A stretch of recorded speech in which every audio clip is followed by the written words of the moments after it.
अब हामी चाहिँ इन्डियातर्फ जाँदैछौँ कलङ्कीबाट नेपाल इन्डियाको बसद्वारा हामी अब इन्डियातर्फ लाग्यौँ है।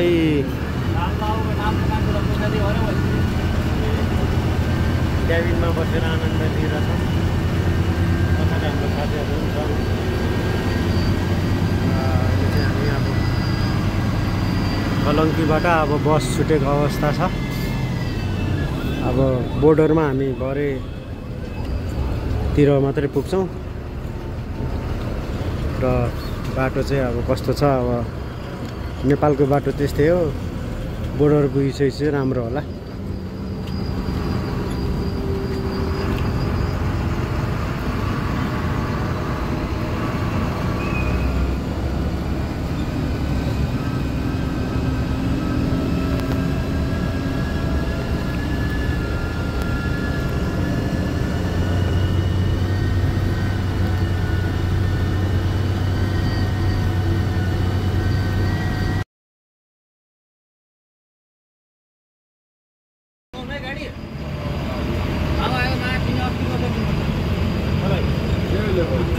फाइनली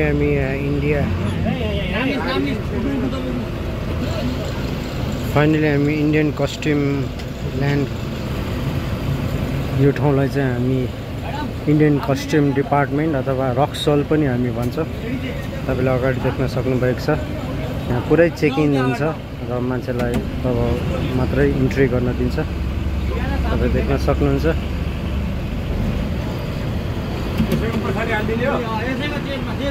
अब यहाँ सबै चेकिङ अझै भइरहेको छ। देख्न सक्नुहुन्छ इन्डियन कस्ट्युम रक्सल।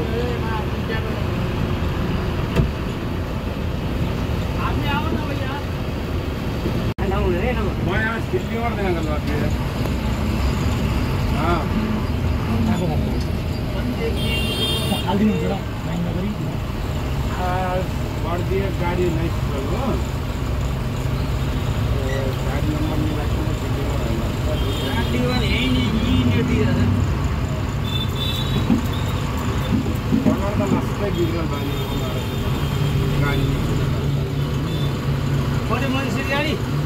गाडी पोखरा उठ्छ।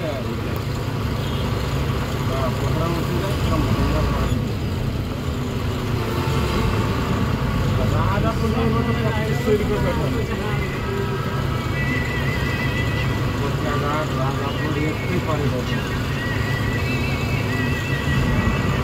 कहिले बाटो पैसा दिएको 2-4 दिन बाद मैं आइदिएँ।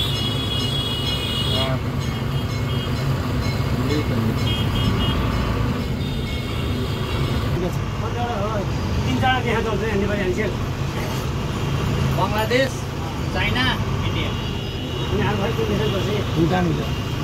दुबई। हेलो अहिले चाहिँ हामी लखनऊ हाइवे रोडमा छौँ। तपाईँले पारी देख्न सक्नुहुन्छ। यो चाहिँ लखनऊको हाइवे रोड, ठुलो रोड छ। यहाँ केही नभए 80-90-100 को स्पिडमा गाडीहरू आउने गर्दछ र अहिलेको समयमा चाहिँ बिग्रेर चाहिँ देख्न सक्नुहुन्छ।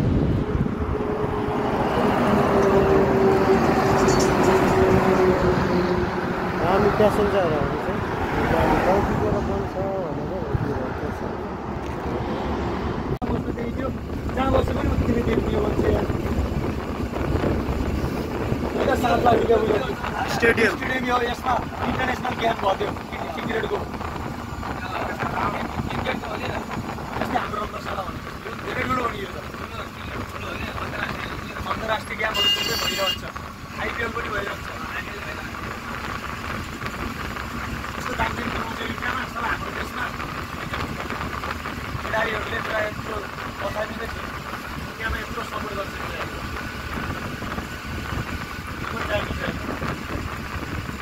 क्रिकेट मैदान हो, क्रिकेट हो, यस्तो दामी बनाइदियो।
माथि मेट्रो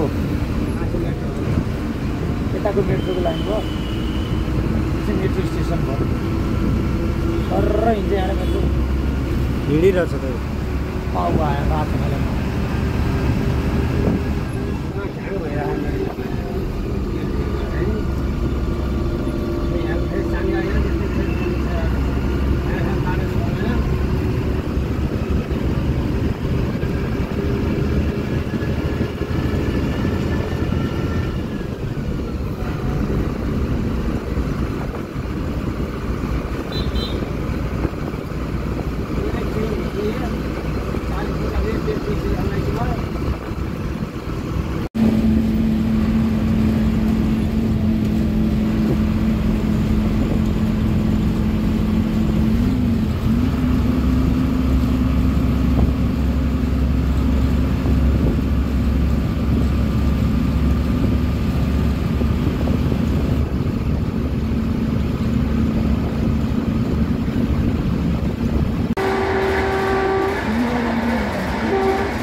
अर्को आयो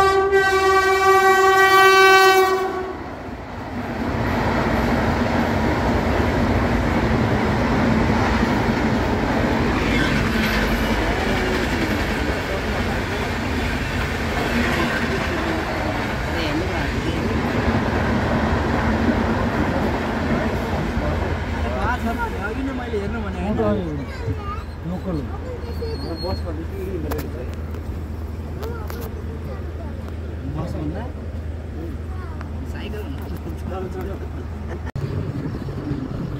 This is ट्रेनको पटरी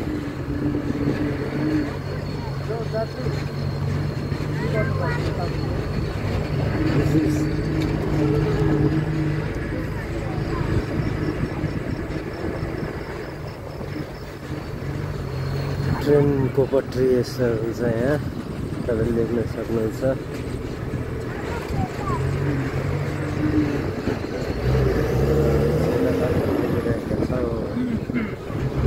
मौसम अति राम्रो छ बिहानको समय भएर हल्का चिसो चिसो मौसम छ तपाईँ आउन सक्नुहुन्छ भ्रमण गर्न सक्नुहुन्छ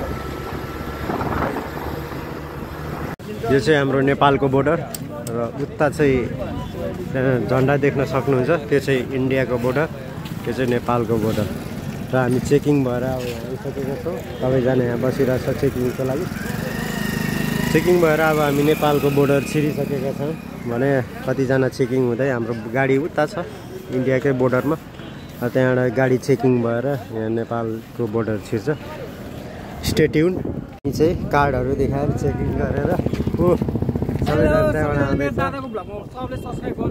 अब हामी यो गेटबाट प्रवेश गर्नेछौँ यहाँ चेकिङ भएर छ नमिल्न सक्छ है माफी चाहन्छौँ दोस्रो चेकिङ हुँदैछ गाडीको चेकिङ र हामी चाहिँ हाम्रो सामानहरू चेकिङ भएर चाहिँ हामी भित्र छिरिरहेको छौँ एक एकजना गर्दै र नेपालको बोर्डर छिरे पश्चात पनि पुलिसले गाडीभित्र गएर चाहिँ चेकिङ गर्ने गर्दछ है त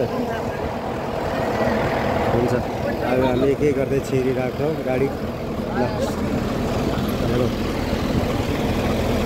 यहाँ सबैजना लाइन बसेर यहाँ चेकिङमा हामी लागेका छौँ अनि हाम्रो गाडी चाहिँ यताबाट आउँदैछ हाम्रो नागरिकताहरू बोकेर चेकिङमा भयो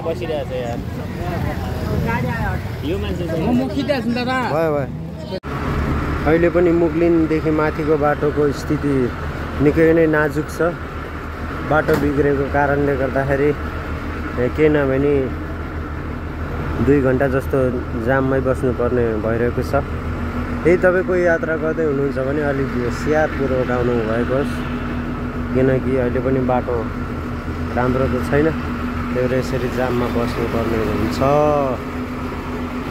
ल हेर्नुहोस् कतिको जाम छ यो त हामी 1 घन्टापछि बल्ल खोलेर बिस्तारै बिस्तारै हामी जाँदैछौँ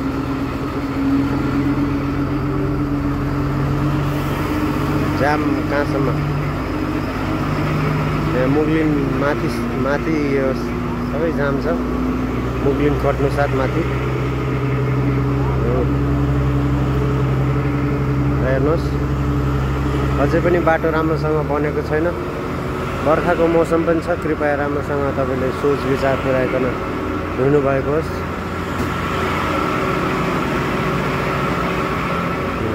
हामी देख्न सक्छौँ अझै पनि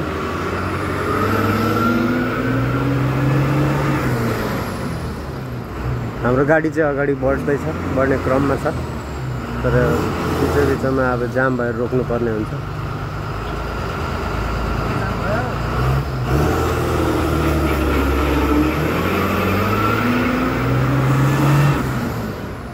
वो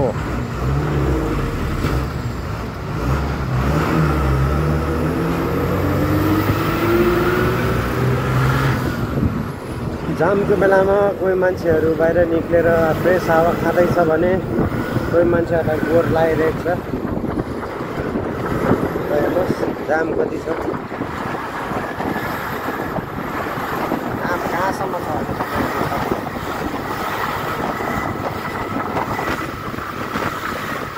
सबै जाममा बसिरहेको छ।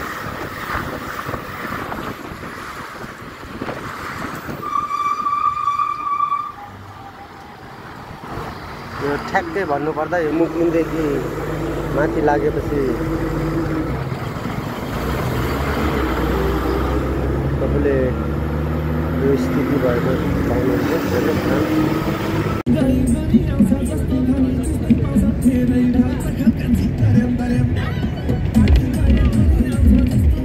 यो चाहिँ हाम्रो एयरपोर्ट रहेको छ।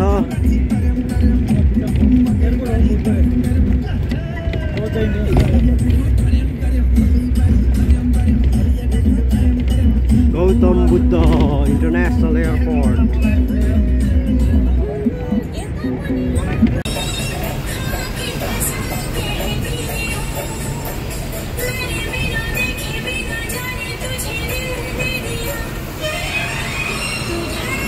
हल्लिएरै गाह्रो हुन्छ कि यहाँ